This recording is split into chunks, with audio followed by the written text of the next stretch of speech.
Mga kapuso, isang low-pressure area ang namataan sa labas ng Philippine Area of Responsibility. Ayon po sa Pag-asa, sa ngayon ay mababa ang tsansa nitong pumasok sa PAR o maging isang bagyo. Pero yung trough o extension ng LPA ay umaabot sa bansa at makakaapekto sa ilang bahagi ng Mindanao. Bukod dyan, tuloy-tuloy rin ang pag-iral ng hanging amihan sa buong Luzon at easterlies naman sa natitirang bahagi pa ng bansa.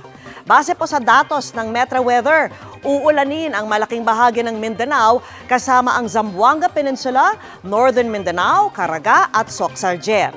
May mga pag-ulan din sa Davao Region kaya maging alerto pa rin ang mga kapuso natin lalo na po sa Davao de Oro na unti-unti pa rin bumabangon mula sa landslide.